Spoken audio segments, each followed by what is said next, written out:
Jadi PL Fair ini sebenarnya adalah supporting kegiatan. Saya pada saat itu tahun 89 itu terpilih menjadi ketua OSIS. Salah satu kegiatan utama yang dilakukan oleh kakak-kakak senior kita itu adalah bakti sosial. Tapi di tahun itu dalam program saya berharap kita bisa bawa seluruhnya dari anak kelas 1 sampai kelas 3. Otomatis kan biayanya juga semakin besar ya.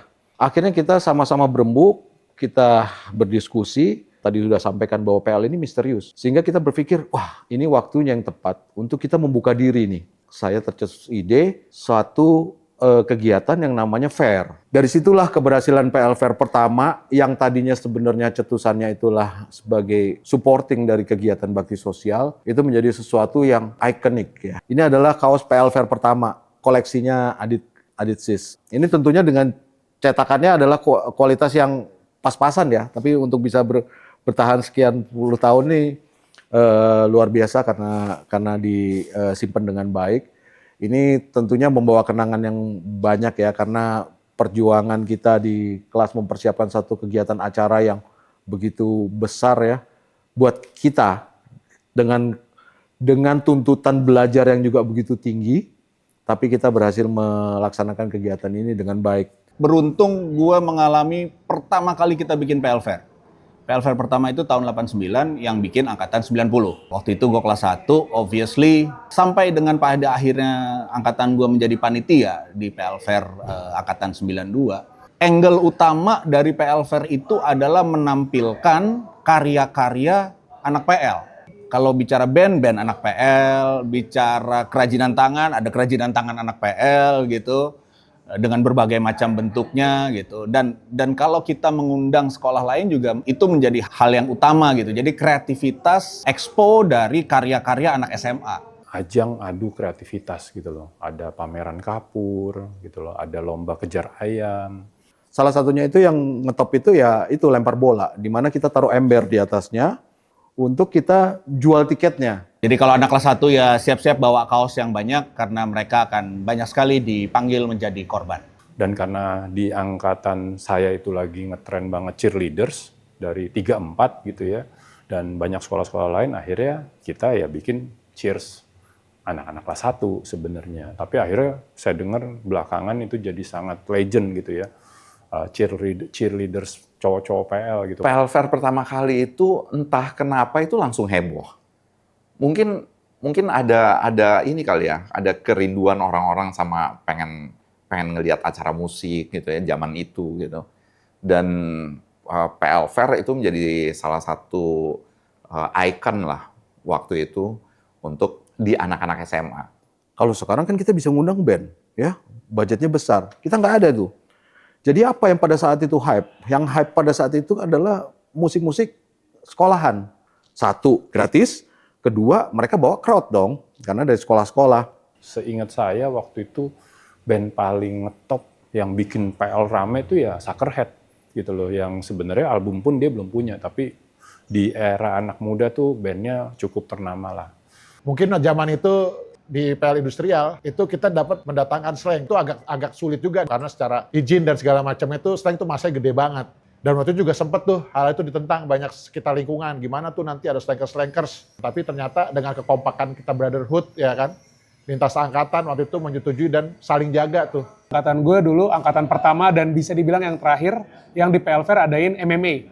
Jadi kita adalah sekolah SMA pertama waktu itu ngadain MMA, Mixed Martial Arts, yang dimana persiapannya juga nggak nyampe 6 bulan, kita modal nekat aja karena kita waktu itu suka banget UFC angkatan gue.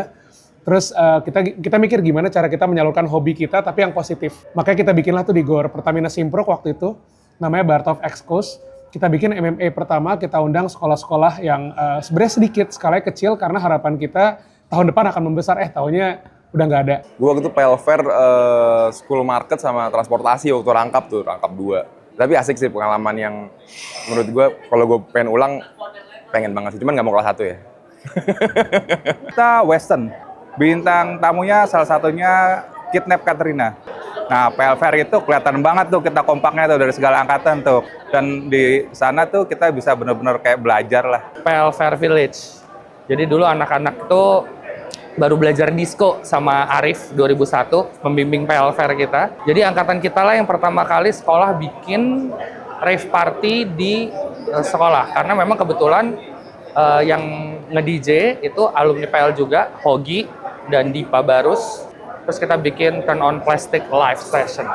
PLFR Military tahun 2003 di Lebak Bulus. Spesialnya waktu itu yang saya paling nggak bisa lupa, dari atas Lebak Bulus kita bikin Flying Fox, itu seru banget. Waktu itu kita juga tamunya slang, sampai pintu gerbang depannya dijebol, depannya ada tank, ada APV, ya istimewa lah pokoknya.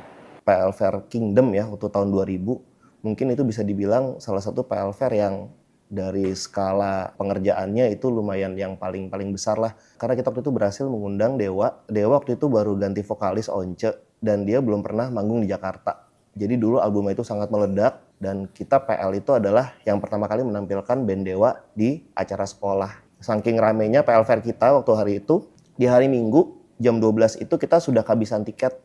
Jadi jam 12 kita menjual kwitansi kwitansi yang ditulis tangan itu sebagai tiket kita gitu loh. Akhirnya totalnya yang datang itu 14.000 orang, bahkan sempat over capacity.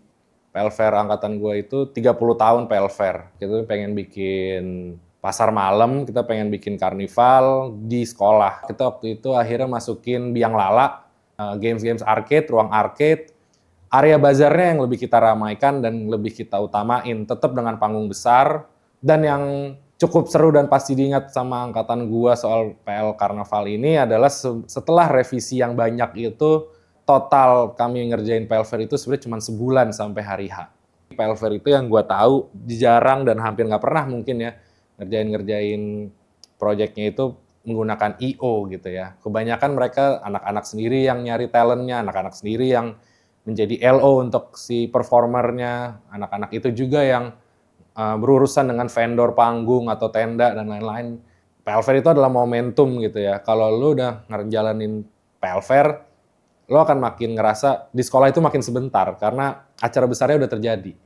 Biasanya sekolah lain, terutama cewek-cewek, cuma bisa lewat-lewat doang gitu ya, klakson-klakson. Kalau kali ini for the first time gitu loh, dalam hidupnya dia bisa menginjakkan kakinya di panggung di luhur. Zaman dulu SMA panggung di luhur tuh kayak hampir nggak ada cewek lah masuk ke PL gitu ya. Nah di PL Fair ini nih selama 2 hari itu Sabtu Minggu tuh kita membuka diri lah kayak open house, bukan hanya ke calon murid tapi benar-benar ke siapapun. Dan akhirnya ini yang walaupun seingat saya sih dari angkatan di atas kita maupun angkatan yang saya kedua itu kita nggak pernah bilang pensi, itu justru pensi itu dapat nama dari media, dari majalah remaja yang bilang bahwa PL Fair adalah pensi pertama di Indonesia. Sekolah